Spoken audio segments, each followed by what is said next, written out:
Hello दोस्तों, नमस्कार। एक बार फिर से स्वागत है आपके अपने यूट्यूब चैनल देव जीके ट्रिक्स में।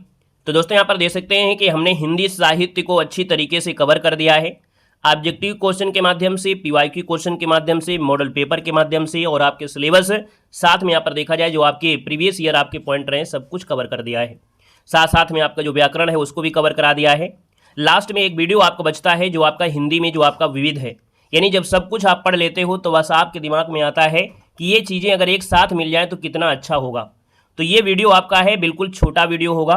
और इस वीडियो में जैसे आपका हिंदी में प्रथम कौन क्या है, कौन सी रचना है ना, साथ में देखा जाए किसको क्या उपाधियाँ दी गई हैं, किसी का उपनाम हो गया या उनके गुरु और शिष्य का नाम हो गया। यानी यह वीडियो जो आपका है वो 5 नंबर तो 100% है, हो सकता है 10 नंबर तक आपको पेपर में मिल सकता है, याद रखिएगा। तो इस वीडियो को पूरा देख लीजिएगा, है ना। और पक्का है कि आपको 100% आपको मिलेंगे, बाकी 10 तो बात हमने बता ही दिया है, ठीक है ना। तो चलिए फिर स्टार्ट करते हैं। सबसे पहले पढ़ लेते हैं कि हिंदी में प्रथम कौन क्या है ना। इसके बाद स्टेप बाय स्टेप हम लोग यहाँ पर पढ़ने वाले हैं। बिल्कुल छोटा वीडियो आपका होगा। सेशन अगर आपको अच्छा लगे तो लाइक कर दीजिएगा। बाकी प्लेलिस्ट हमने बना दिया है। प्लेलिस्ट में आपको पूरा हिंदी साहित्य में टॉपिक वाइज जो सिलेबस है वो हमने कवर कर दिया, उसको आप लोग देख लीजिएगा प्लेलिस्ट से। यहाँ पर देखो आपसे दिया गया है, सबसे पहले पॉइंट दिया गया है और आपसे कह रहा है कि हिंदी के प्रथम कवि एवं सिद्ध कवि जो हैं आपके कौन हैं। तो आप कहेंगे सर ये जो आपके हैं सरहपा हैं, यानी हिंदी के प्रथम कवि कह दे या हिंदी के प्रथम सिद्ध कवि कह दे तो आपका जवाब सर जी क्या हो जाएगा, यहाँ पर हो जाएगा सरहपा हो जाएगा। वहीं पर अगला पॉइंट आपसे पूछा गया है कि हिंदी की प्रथम रचना जो कि साहित्यिक रचना, हिंदी की जो प्रथम रचना है वो कैसी भी, वो साहित्यिक रचना, वो आपकी कौन है, श्रवकाचार है, जो कि देवसेन के द्वारा ये कृत की गई है, यानी देवसेन के द्वारा ये आपकी रचित है। अगले पॉइंट आते हैं। अगला पॉइंट दिया है हिंदी गद्य का सर्वप्रथम युग कौन सा है। तो हिंदी गद्य का सर्वप्रथम युग जो आपका है वो आपका भारतेंदु युग है। क्या है, भारतेंदु युग है। अगला पॉइंट दिया गया है कि हिंदी साहित्य की प्रथम मौलिक कहानी, है ना, कैसी मौलिक कहानी दिया है तो आपका जवाब हो जाएगा इंदुमती, है ना। इंदुमती को किसने लिखा है तो आप कहेंगे किशोरी लाल गोस्वामी के द्वारा है। आइएगा नेक्स्ट पॉइंट में आते हैं। नेक्स्ट पॉइंट आपसे दिया गया है कि हिंदी की प्रथम मौलिक गद्य कथा, हिंदी की प्रथम मौलिक गद्य कथा पूछता है तो आप कहेंगे सर रानी केतकी की कहानी, रानी केतकी की कहानी। और ये किसके द्वारा है, मुंशी ईसे अल्लाह खां के द्वारा ये आपकी रचित है। आइएगा नेक्स्ट पॉइंट में आते हैं। नेक्स्ट पॉइंट आपसे दिया गया है कि हिंदी भाषा का प्रथम प्रमाणिक ग्रंथ कौन सा है। हिंदी भाषा का प्रथम प्रमाणिक ग्रंथ पूछे तो आप कहेंगे सर ये पृथ्वीराज रासो है, जो कि चंद्रवरदाई के द्वारा। हिंदी का प्रथम महाकाव्य पूछे, है ना, यानी हिंदी भाषा का प्रथम प्रमाणिक ग्रंथ पूछे तो भी आपका जवाब हो जाएगा पृथ्वीराज रासो। अगर आपसे पूछे कि हिंदी का प्रथम महाकाव्य कौन है तो भी आपका जवाब हो जाएगा सर जी पृथ्वीराज रासो हो जाएगा। अगर आपसे पूछता है कि हिंदी के प्रथम महाकवि कौन है, जो कि एक कह सकते हैं काव्यकार में, यानी प्रथम महाकवि पूछता है तो भी आपका जवाब क्या होगा सर, यहाँ पर चंद्रवरदाई हो जाएगा। वहीं पर अगर आपसे पूछा जाए खड़ी बोली का, है ना, क्या पूछे, खड़ी बोली का प्रथम महाकाव्य कौन सा है तो आप कहेंगे सर प्रियप्रवास हो जाएगा। क्या हो जाएगा सर, प्रियप्रवास हो जाएगा, खड़ी बोली का प्रथम महाकाव्य। नेक्स्ट पॉइंट में आते हैं। नेक्स्ट पॉइंट आपसे दिया गया है कि आधुनिक ढंग से लिखी गई पहली एकांकी कौन सी है। आधुनिक ढंग से लिखी गई पहली एकांकी कौन सी है तो आप कहेंगे सर ये है बादल की मृत्यु। क्या है, बादल की मृत्यु, ये आधुनिक ढंग से लिखी गई पहली एकांकी है। नेक्स्ट पॉइंट में आते हैं कि हिंदी का प्रथम उपन्यास कौन है तो आप कहेंगे सर परीक्षा गुरु। क्या है, हिंदी का प्रथम उपन्यास परीक्षा गुरु होगा। नेक्स्ट पॉइंट दिया गया है हिंदी की, है ना, प्रथम आत्मकथा। तो हिंदी का जो हिंदी की प्रथम आत्मकथा है वो है अर्धकथानक। क्या है, अर्धकथानक, जो कि बनारसी दास जैन के द्वारा आपका है। यह पर अगला आप पूछे कि हिंदी की प्रथम जीवनी कौन सी है तो आप कहेंगे हिंदी की प्रथम जीवनी भक्तमाल है, जो कि नाभादास के द्वारा लिखी गई है। वहीं पर अगला पॉइंट देखो दिया है हिंदी का प्रथम मौलिक नाटक, यानी अगर आपसे मौलिक लगा देता है तो आप कहेंगे सर नहुस हो जाएगा। क्या हो जाएगा, नहुस हो जाएगा। हिंदी का प्रथम मौलिक नाटक है, साथ ही याद रखना है। नेक्स्ट पॉइंट दिया गया है कि हिंदी का प्रथम रिपोतार्ज, ये क्या है, लक्ष्मीपुरा है। हमने पूरी हिंदी साहित्य को कवर किया है और ये सभी प्रश्न आपको मिले होंगे, यहाँ पर एक साथ आपको मिल गया है, तो बड़े आपको अंदर भी खुशी होना चाहिए कि हमको भटकना ना पड़ा और हमको हर चीज़ वो आपको एक छोटे से वीडियो में मिल भी गया है ना।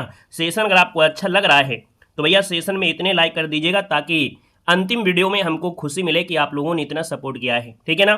सर अगले पॉइंट में आते हैं। आपसे कह रहा है हिंदी का प्रथम रेखा चित्र कौन सा है तो हिंदी का प्रथम रेखा चित्र क्या है, पदम पराग। क्या है सर, पदम पराग हो जाएगा। नेक्स्ट पॉइंट दिया गया है कि हिंदी का प्रथम ग्रंथ कौन सा है तो हिंदी का प्रथम ग्रंथ पूछे तो आपको बताना है पौमचरिऊ। क्या हो जाएगा सर, पौमचरिऊ हो जाएगा। नेक्स्ट पॉइंट दिया गया है कि हिंदी की प्रथम चलचित्र फिल्म है है ना। तो चलचित्र फिल्म आपका है यानी मूक फिल्म जिसे बोलते हैं, है ना, बिना बोलने वाली फिल्म आपकी है। तो सर जी ये है सत्य हरिश्चंद्र है। क्या है? सत्य हरिश्चंद्र हो जाएगा।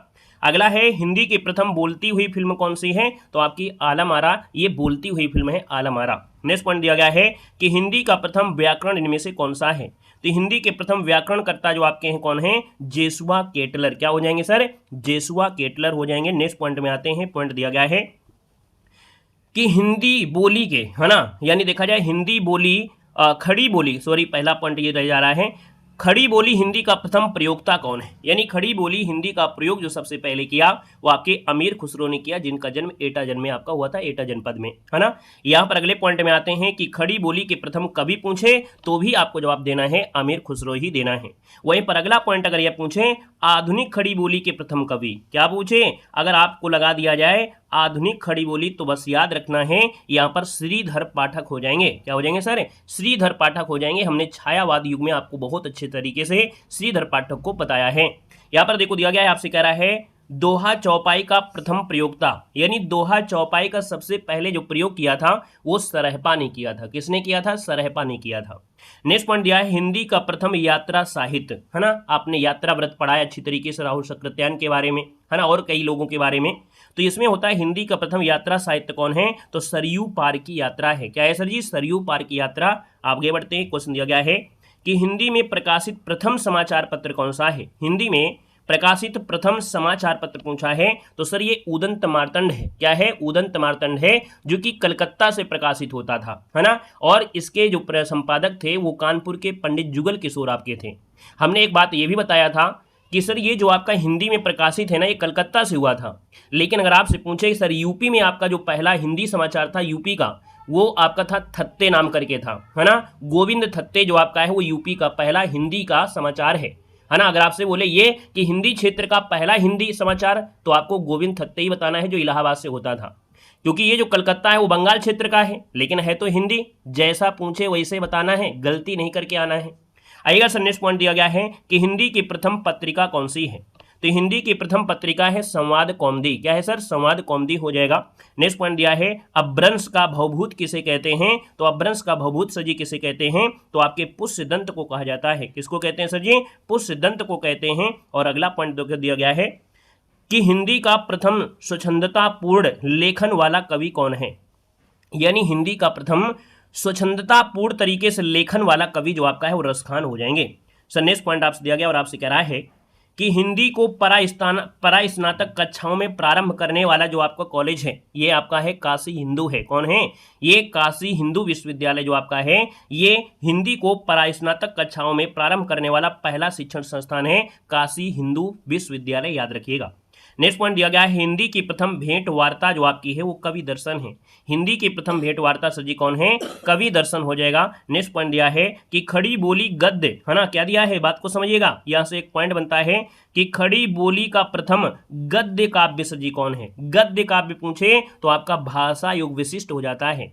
यानी खड़ी बोली का प्रथम गद्य काव्य कौन सा है? तो भाषा योग विशिष्ट राम प्रसाद निरंजनी के द्वारा है। आइएगा सर नेक्स्ट पॉइंट में आते हैं। पॉइंट आपसे दिया गया है कि खड़ी बोली का प्रथम महाकाव्य पूछे तो आप कहेंगे सर खड़ी बोली का प्रथम महाकाव्य कौन है? तो यहाँ पर आप कहेंगे सर ये है आपका परिप्रवास है, जो कि अयोध्या सिंह उपाध्याय हरिऔध के द्वारा ये आपका रचित है। सर अगला पॉइंट दिया गया है कि अपभ्रंश का प्रथम व्याकरणकर्ता, यानी जो अपभ्रंश का प्रथम व्याकरण ग्रंथ है वो है शब्दानुशासन। किसका है? तो आप कहेंगे हेमचंद के द्वारा ये कृत है शब्दानुशासन, ये अपभ्रंश का प्रथम व्याकरण है। यहाँ पर अगला पॉइंट दिया गया है अपभ्रंश के प्रथम कवि कौन है? तो सर जी याद रखना है अपभ्रंश के प्रथम कवि जो आपके हैं स्वयंभू हैं। कौन है सर? अपभ्रंश के प्रथम कवि स्वयंभू हो जाएंगे। नेक्स्ट पॉइंट दिया गया है कि हिंदी काव्य का प्रथम 12 मासा वर्णन जो है, यानी हिंदी काव्य का प्रथम 12 मासा वर्णन ये बीसल देव रासों में है। और सर जी किसने? तो आपके नरपत नाल के द्वारा ये लिखा गया है बीसल देव रासों। नेक्स्ट पॉइंट देखो दिया गया है और कह रहा है कि सर्वप्रथम मुकरियाँ शैली में लिखने वाले कवि कौन है? यानी मुकरियाँ जो सबसे पहले लिखा है वो सर जी आपके अमीर खुसरो ने लिखा है ना। यहाँ पर देखा जाए बरवे छंद का सर्वप्रथम प्रयोग जो किया है वो आपके रहीम ने किया था। किसने किया था? तो बरवे छंद का जो प्रयोग किया है सबसे पहले वो रहीम ने किया है। वहीं पर देखा जाए तो रीत काव्य का सर्वप्रथम ग्रंथ कौन सा है? तो रीत काव्य का सर्वप्रथम ग्रंथ है जो कि हित तरंगड़ी दिया है। क्या है? हित तरंगड़ी है। हिम तरंगड़ी नहीं है। आप लोग हरिवंश बच्चन की तरफ मत जाइएगा। हमने कहा कि रीति काव्य का सर्वप्रथम ग्रंथ हित दिया गया है। देखो हित तरंगड़ी है जो कि कृपाराम के द्वारा ये रचित है। सर अगला पॉइंट दिया है कि हिंदी के प्रथम नाटककार कौन है? तो हिंदी के प्रथम नाटककार हैं भारतेंदु हरिश्चंद्र हो जाएंगे। सर अगले पॉइंट की बात करते हैं तो अगला पॉइंट भी बहुत लाजवाब है कि हिंदी की प्रथम एकांकी कौन सी है? तो आपने एकांकी भी पढ़ा है कि हिंदी के प्रथम एकांकी है एक घूंट, किसका है? जयशंकर प्रसाद की है, याद रखना है, एक घूंट जयशंकर प्रसाद। नेक्स्ट पॉइंट दिया है कि हिंदी का प्रथम रेडियो नाटक कौन सा है? तो हिंदी का प्रथम रेडियो नाटक सर जी आपका है राधा कृष्ण। क्या है? हिंदी का प्रथम रेडियो के द्वारा जो नाटक प्रसारित किया गया सर, ये राधा कृष्ण है। अगला पॉइंट दिया है कि हिंदी के प्रथम आलोचक इनमें से कौन है? यानी किसी भी चीज में आलोचना किया है ना, कोई अच्छा काम कर रहा है लेकिन इन्होंने उसकी आलोचना किया। तो सबसे पहले जो हिंदी में प्रथम आलोचना किया था बद्री नारायण चौधरी प्रेमघन ने किया था। सर अगला पॉइंट आपसे दिया गया है अवाहट का प्रथम प्रयोगकर्ता कौन है? तो अवाहट का प्रथम प्रयोगकर्ता है कौन है? तो विद्यापति हैं, याद रखने। अवाहट का सबसे पहले प्रयोग विद्यापति ने किया था। कीर्तिलता में इसका पहला वर्णन मिलता है, कीर्तिलता में इसका पहला वर्णन मिलता है, याद रखना है। सर आगे बढ़ते हैं। क्वेश्चन देखो दिया गया है कि स्वच्छंदतावाद का सर्वप्रथम प्रयोग क्या दिया है? स्वच्छंदतावाद का सर्वप्रथम प्रयोग आपके मुकुटधर पांडे ने किया था। वहीं पर छायावाद शब्द का प्रयोग अगर पूछे तो भी आपको जो बताना है मुकुटधर पांडे हो जाएगा। सर जी अगर हम आपसे बात करें कि प्रगतिवाद शब्द का सर्वप्रथम प्रयोग किसने किया था? तो प्रगतिवाद शब्द का प्रयोग किया था मुक्तिबोध ने। किसने किया था? मुक्तिबोध ने। वहीं पर अगर आपसे बोले कि वक्रोक्ति का सर्वप्रथम प्रयोग किया था भामह ने। किसने? वक्रोक्ति का सर्वप्रथम प्रयोग आपके भामह ने किया था। सर नेक्स्ट पॉइंट आपसे दिया गया है कि नागरी प्रचारी सभा के पहले सभापति कौन थे? नागरी प्रचारी सभा के पहले सभापति थे राधा कृष्ण दास। कौन थे? राधा कृष्ण दास। वहीं पर देखा जाए दक्षिण हिंदी प्रचार सभा के आजीवन अध्यक्ष, यानी दक्षिण भारत में जो हिंदी के प्रचार सभा के आजीवन अध्यक्ष बने रहे थे वो आपके सजीव महात्मा गांधी थे। और अगला क्वेश्चन दिया गया है कि प्रगतिशील लेखक संघ के पहले सभापति कौन थे? जो कि आपके लखनऊ में आपके हुए थे, है ना, चुने गए थे अध्यक्ष प्रेमचंद। प्रगतिशील लेखक संघ का पहला, है ना, यानी प्रेमचंद को बनाया गया। वहीं पर अगर आपसे पूछे कि व्यास सम्मान से सम्मानित पहली महिला कौन थी? तो व्यास सम्मान से सम्मानित पहली महिला आपकी चित्रा मुग्दल थी, जो कि आंवा के लिए इनको ये पुरस्कार दिया गया था। आगे बढ़ते हैं सर। नेक्स्ट पॉइंट आपसे दिया गया और आपसे कह रहा है कि सर जी साहित्य अकादमी पुरस्कार से सम्मानित पहली महिला कौन सी थी? यानी जो साहित्य अकादमी पुरस्कार दिया गया, है ना, सबसे पहली महिला थी कृष्णा सोबती, जो कि इनको जिंदगी नामा के लिए दिया गया था। नेक्स्ट पॉइंट दिया गया है सर जी ज्ञानपीठ पुरस्कार से सम्मानित पहली महिला कौन थी? तो ज्ञानपीठ पुरस्कार से सम्मानित पहली महिला कौन थी? महादेवी वर्मा, यामा के लिए इनको दिया गया था ज्ञानपीठ पुरस्कार। वहीं पर सर जी अगर बात कर लेते हैं कि भारत भारती पुरस्कार जो दिया है कि भारत भारती पुरस्कार से सम्मानित प्रथम महिला, ये भी आपकी महादेवी वर्मा थी। दोस्तों याद रखना, महादेवी वर्मा। वहीं पर देखा जाए सर जी प्रथम सलाका सम्मान से सम्मानित रामविलास शर्मा आपके हो जाएंगे। बाकी बचे हुए कुछ पॉइंट आपके हैं, जैसे प्रथम ज्ञानपीठ पुरस्कार, सबसे पहले प्रथम ज्ञानपीठ पुरस्कार जो दिया गया था सर जी सुमित्रा नंद पंत को दिया गया था। किस रचना के लिए? चिदम्बरा के लिए। वहीं पर देखा जाए सर जी प्रथम व्यास सम्मान से पुरस्कृत यहाँ पर जो हैं वो आपके रामविलास शर्मा थे, और इनको जो दिया गया था भाषा, भारत के भाषा परिवार हिंदी के लिए दिया गया था प्रथम व्यास सम्मान रामविलास शर्मा को। सर जी यहाँ पर अगर बात कर लेते हैं प्रथम मंगला प्रसाद प्रतोषित पुरस्कार जो दिया गया वो दिया गया था वियोगी हरि को दिया गया था, और इनकी एक रचना था वीर सतसई, है ना, वीर सतसई के लिए प्रथम मंगला प्रसाद प्रतोषित दिया गया था वियोगी हरि को। सर जी नेक्स्ट पॉइंट आपसे दिया गया और आपसे कह रहा है कि प्रथम साहित्य अकादमी पुरस्कार जो दिया गया था वो माखनलाल चतुर्वेदी को 1955 में और हिम तरंगड़ी के लिए दिया गया था। वहीं पर अगला पॉइंट दिया है कि प्रथम देव पुरस्कार से सम्मानित जो आपके थे वो थे दुलारे लाल भार्गव, जो कि दुलारे दोहा वाली रचना के लिए यहाँ पर दिया गया था। सर आगे बढ़ते हैं। कुछ आपके पॉइंट हैं जो कि विशेष पॉइंट में आते हैं। हमने कहा जयशंकर प्रसाद की प्रथम अगर आपसे कहानी पूछे तो आपको बताना है ग्राम। क्या बताना है सर जी? ग्राम बताना है, याद रखना। अगर आपसे पूछे कहानी पूछे तो बताना है। वहीं अगर इनकी पहली एक रचना थी रश्मि थी, है ना, इनकी जो पहली रचना थी वहां पर रश्मि आपको मिलेगा, लेकिन ये सर जी कहानी है और ये है आपकी ग्राम है। सर जी अगर हम आपसे बात करें कि महादेवी वर्मा की प्रथम काव्य कृति क्या है, बहुत पूछी आती है एग्जाम में कि महादेवी वर्मा की प्रथम काव्य कृति क्या है? निहार है। क्या है सर जी? निहार है। फणीश्वरनाथ रेणु का प्रथम उपन्यास है तो मैला आंचल है, जो कि आंचलिक जीवन पर आपका आधारित है। सर जी देखा जाए तो आज्ञेय जी का प्रथम उपन्यास पूछ ले तो एक शेखर ए जीवनी, है ना, आज्ञेय जी का प्रथम उपन्यास है शेखर ए जीवनी। अगले पॉइंट में आते हैं। अगला पॉइंट दिया गया है कि सूर्यकांत त्रिपाठी निराला की प्रथम काव्य कृति क्या है? तो सूर्यकांत त्रिपाठी निराला की प्रथम काव्य कृति है जूही की कली। क्या हो जाएगा? जूही की कली। वहीं पर हमने कहा सर जी जयशंकर प्रसाद की प्रथम काव्य कृति अगर पूछे तो उर्वशी। ने बताया ना कि अगर आपसे पूछे प्रथम काव्य कृति पूछे तो उर्वशी बताना है। अगर आपको कहानी पूछी जाती है तो सर जी ग्राम होता है। आइएगा नेक्स्ट पॉइंट दिया गया है कि निर्मल वर्मा की प्रथम कहानी संग्रह बताइएगा। निर्मल वर्मा की प्रथम कहानी संग्रह का नाम है परिंदे, है ना। जो परिंदे होते हैं वो स्वच्छ आकाश यानी निर्मल आकाश में उड़ते हैं। सर जी अज्ञेय की प्रथम काव्य कृति क्या है? तो भग्नदूत है। क्या है? भग्नदूत है। जैनेन्द्र का प्रथम उपन्यास पूछे तो आपको परख बताना है। वहीं पर निर्मल वर्मा का प्रथम उपन्यास पूछे तो आपके वे दिन। क्या हो जाएगा सर? वे दिन हो जाएगा। कहानी अगर पूछे निर्मल वर्मा का तो परिंदे है, और निर्मल वर्मा का प्रथम उपन्यास पूछे तो आपको वे दिन बताना है। क्लियर हो गया है। आइएगा सर नेक्स्ट पॉइंट आपसे दिया गया है कि कुछ आपके जो महाकाव्य हैं, है ना, उनकी भाषा पूछ लेता है कि इसकी भाषा क्या है। तो हमने कहा सर जी यहाँ पर अगर पद्मावत की बात करें, पद्मावत मलिक मोहम्मद जैसी की है और ये आपकी अवधी भाषा में है। वहीं पर रामचरितमानस आपकी तुलसीदास की सजी जो कि आपकी अवधी भाषा में है। रामायण जो कि वाल्मीकि के द्वारा है ना, और सजी संस्कृत भाषा में है, यानी रामायण जो आपकी संस्कृत भाषा में है। कवितावली तुलसीदास की है और ब्रज भाषा में है। भक्तमाल नाभादास सजी आपकी ब्रज भाषा में है। वहीं पर सजी सूर सागर आपके सूर सागर देखा जाए तो आपके सूरदास की सजी आपकी ब्रजभाषा में है। प्रिय प्रवास आप जानते हैं, है ना, आप बताएंगे सजी प्रिय प्रवास जो आपका है ये आपके गुप्त जी की जो कि आपके खड़ी बोली में है। और बिहारी सतसई जो आपका है सजी किस क्षेत्र में यानी किस भाषा में? तो आप कहेंगे ये सजी आपकी ब्रजभाषा में है। आगे बढ़ गए, क्वेश्चन दिया गया है कि सजी जो पृथ्वीराज रासो है, पृथ्वीराज रासो चंद्रबरदाई के द्वारा सजी ब्रजभाषा में है। और विद्या सुंदर जो कि देवसेन के द्वारा कृत है सजी बंगला भाषा में है। वहीं पर सर आगे बढ़ते हैं। पॉइंट आपसे अगला पूछा गया है कुछ आपके शिष्य हैं और उनके गुरु हैं। डायरेक्ट आपसे पूछता है यहाँ से क्वेश्चन, यानी अगर आपसे पूछा जाए कि सर जी जो आपके सूरदास थे, कुम्भन दास थे, इनके गुरु का नाम क्या है? तो हमने कहा सूरदास और कुम्भन दास के गुरु का सर जी नाम क्या था? बल्लभाचार्य। क्या नाम था सर जी? बल्लभाचार्य। वहीं पर सर जी अगर आपसे पूछे बल्लभाचार्य के गुरु कौन थे? तो बल्लभाचार्य के गुरु थे आपके विष्णु स्वामी थे। सर जी अगर हम आपसे पूछे रामानंद के गुरु कौन थे? तो रामानंद के गुरु का नाम था यहाँ पर राघवानंद। क्या हो जाएगा सर? राघवानंद। आपने नाम सुना होगा गोरखनाथ का, तो सर जी गोरखनाथ के गुरु का नाम क्या था? मत्स्येंद्रनाथ था, मत्स्येंद्रनाथ। वहीं पर देखा जाए उस्मान जो आपके हैं, उस्मान जी के गुरु का नाम था यहाँ पर हाजी बाबा। क्या होता है? हाजी बाबा। अब याद रखना है कि बात करें जब रामानंद के शिष्यों की, क्योंकि पिछली बार एक एग्जाम हुआ LT ग्रेड और उसमें आपका ये क्वेश्चन पूछा भी गया था। तो हमने कहा सर जी रामानंद की अगर बात कर लेते हैं तो रामानंद जी के 12 शिष्य थे। कितने थे सर जी? 12 शिष्य थे। और 12 शिष्यों में से पूछ लेता है किसका क्या काम था, कौन सी जाति के थे। तो हमने कहा सर जी जो कबीर थे वो आपकी जुलाहा थे। वहीं पर एक आपके थे सर यहाँ पर देखा जाए शिष्य धन्ना जो कि जाट किसान थे। रैदास जो कि चमार जाति के थे, सेना थे जो कि नाई थे, पीपा जो कि राजपूत राजा थे।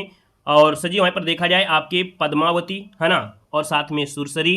अनंत दास हो गया, सुखानंद हो गया, सुरसुरानंद हो गया, भावानंद हो गया और नहरनंद हो गया। यानी ये रामानंद के हैं जिनमें सबसे ज़्यादा पूछा जाता है कबीर, धन्ना, रैदास, है ना, पीपा, है ना, सेना, ये पूछे जाते हैं और इनके बारे में पूछा जाता है।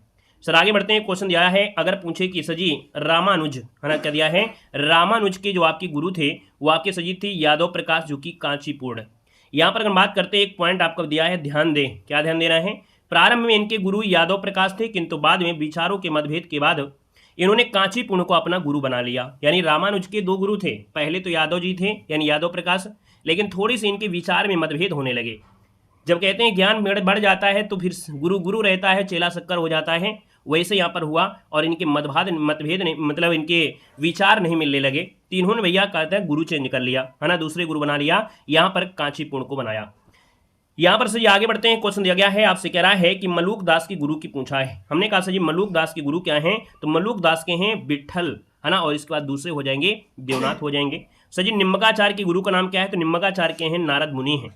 वहीं पर मीराबाई की गुरु पूछा जाता है तो मीराबाई गुरु हो जाएंगे रैदास। तुलसीदास दिया है और बिहारी की गुरु एक कह रहे हैं, वो आपके रहे हैं बाबा नरिहर दास। मलिक मोहम्मद जैसी की बात करते हैं तो इनके गुरु का नाम था सर जी शेख मोहिनी, शेख मोहिदी था। सर जी नाभादास की बात करते हैं तो नाभादास के गुरु का नाम था अग्रदास। यहाँ पर देखा जाए अग्रदास के गुरु पूछा जाए तो अग्रदास के गुरु का नाम था कृष्ण दाय पायहारी। यहाँ पर देखो अगला पॉइंट दिया गया है रज्जवली और सुंदरदास। तो सुंदरदास के जो आपके रहे हैं वही पूछा जाता है तो आपके दादू दयाल हो जाएंगे। सर जी कुतुबन के गुरु का नाम क्या है? तो कुतुबन के गुरु का नाम था शेख बुरहान। वहीं पर अमीर खुसरो के गुरु पूछा जाए तो अमीर खुसरो के आपके थे निजामुद्दीन औलिया। सर जी देखा जाए आचार्य रामानुज जो आपके हैं, इनके गुरु का नाम था यादव प्रकाश, अभी आपको पढ़ा। सर जी जयदेव की अगर बात करते हैं, जो आपके जयदेव थे, है ना, जयदेव के गुरु का नाम क्या था, निम्बकाचार्य था, याद रखिए जयदेव के गुरु का नाम था निम्बकाचार्य। वहीं पर सर जी जयशंकर प्रसाद के गुरु का नाम था मोहनी लाल, क्या था, मोहनी लाल। यहाँ पर देखा जाए तो सर जी भारतेंदु के शिक्षा गुरु, यानी भारतेंदु को जो शिक्षा दिया, तो शिक्षा गुरु उनका क्या है, तो आपके राजा शिव प्रसाद सितारे हिंद। वहीं पर सर जी मंझन है, मंझन के गुरु का नाम था शेख मोहम्मद गौस। और अगर हम आपसे बात करें सर जी मैथिली शरणगुप्त हो गया, प्रेमचंद हो गया, सूर्यकांत त्रिपाठी निराला, इन सभी लोगों के यहाँ पर गुरु जो आपके थे वो सर जी महावीर प्रसाद द्विवेदी, याद रखना है ना। जो मैथिली शरणगुप्त हैं, प्रेमचंद हैं, सूर्यकांत त्रिपाठी निराला हैं, इनके जो आपके थे सर जी क्या यहाँ पर गुरु आपके महावीर प्रसाद द्विवेदी थे, याद रखना है। बात क्लियर हो गई। तो सर जी यहाँ पर देखा जाए तो आपके इस वीडियो में इतना हमने कवर कर दिया। एक पॉइंट आपका छूट गया है, वो किसी क्लास में हम आपको करा देंगे, जो आपकी कवियों के उपनाम हैं, या अलग से बना देंगे। वैसे हमने आपको क्लास पढ़ाया है, तो क्लास में सबको हमने अच्छी तरीके से कवर कर दिया है, तो दे सकते हैं। तो वीडियो आपको कैसा लगा एक बार कमेंट बॉक्स में जरूर कमेंट करिएगा। हमने कहा वीडियो सेव कर लीजिएगा, 5 नंबर 100% है, बाकी आगे बढ़ जाए वो बात दूसरी है, ठीक है ना। मिलते हैं एक नए सेशन के साथ। धन्यवाद सभी को, जय हिंद, वंदे मातरम। सेशन को लाइक जरूर कर दीजिएगा, ताकि थोड़ी सी हमें लगे कि नहीं आपने सब पूरा पढ़ लिया है और आपको निचोड़ जो जरूरी थी वो आपको भी मिल गया है। धन्यवाद।